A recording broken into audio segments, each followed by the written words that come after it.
Hello everybody, this is Dr. Barnes. I'm here to talk to you about my presentation, which involves resident burnout, in which I've surveyed our local primary care residents in internal medicine, family medicine, and OBGYN at the Permian Basin.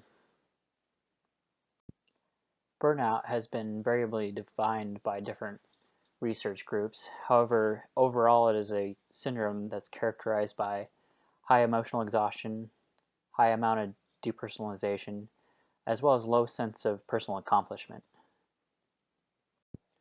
Overall, burnout tends to affect those people in careers such as teachers and physicians who have a high level of social interaction with people that they are either taking care of or directly responsible for. Burnout has been studied among many different groups at this point,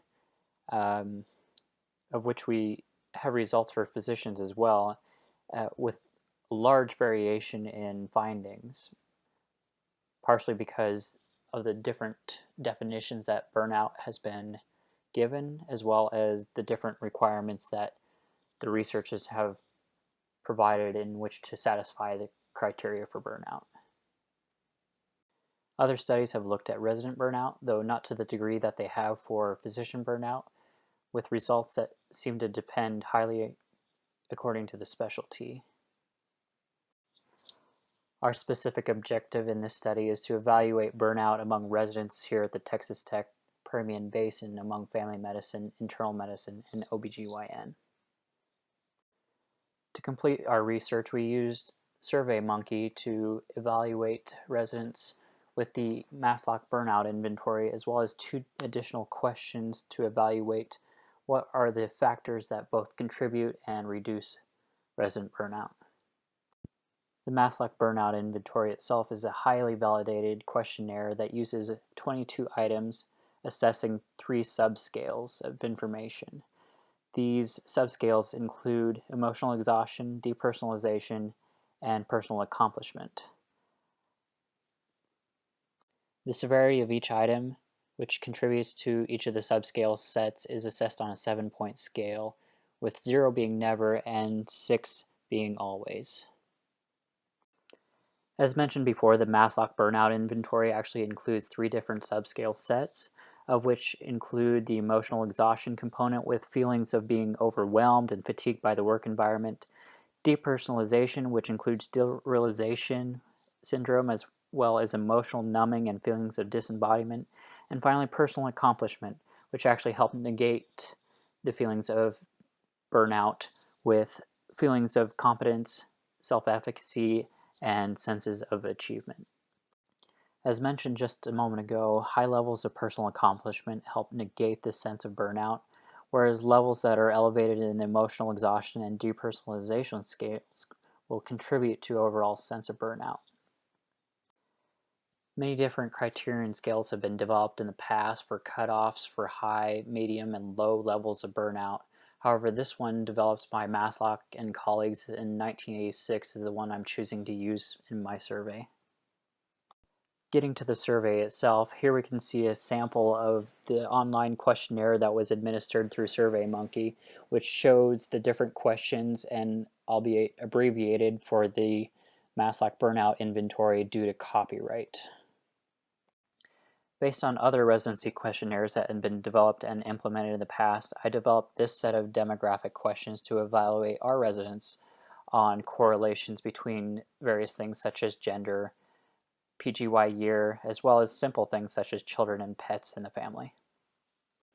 Although not yet correlated with any sort of burnout data, I did put these graphs in to show who was responding to the questionnaire overall, including much more likely to be female and responding, and much more likely to be postgraduate year 1 and respond to the questionnaire.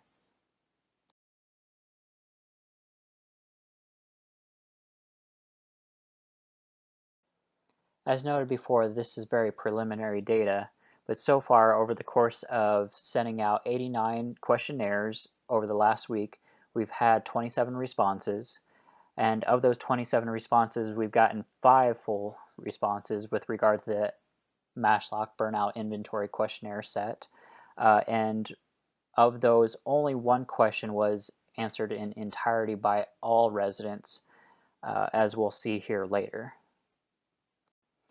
And because I like raw data sets, I put this Excel form in here to show our overall responses, with each line representing a different person's response. Here is where we can see the 5 different responses noted in green, which were complete with regard to the Maslach burnout inventory, and the other lines with yellow representing those responses that were left incomplete. Here we have a slide that graphically portrays the results of one of the questions on the survey that reached nearly a 100% completion rate, and this question has to deal with emotional drainage as a result of work, with the scale being 0 to 6 as mentioned before.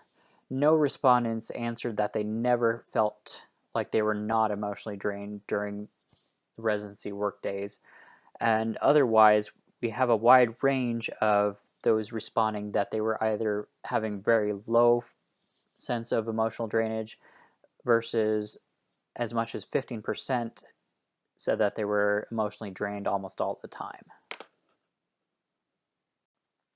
Although we hope to get more respondents in the future and do more significant statistical analysis, an early basic analysis shows that roughly 1/3 of all our residents qualify for high levels of burnout on each of the emotional exhaustion, depersonalization, and personal accomplishment scales. This is one of 2 questions that we left at the end for our residents to freely respond to what they thought was personally contributing to their overall sense of stress and burnout. And as we can see from this word flow chart, we have many different things, including one of the most significant was patience, either difficult patience or too many patients, time and hours spent in doing things that were either directly residency related or spending time outside of what they perceived to be related to the residency in order to catch up on residency things. Administration came up quite a few times. Oddly enough, decreased amount of sleep didn't make but one person's response. Here we can see the other free text question that we had residents answer, and this one asked them to evaluate what things they thought contributed to their overall personal sense of well-being. As you'd expect, family and friends were a big item, as well as sons, daughters came up a lot. Other things such as exercising, faith, and church were also very big.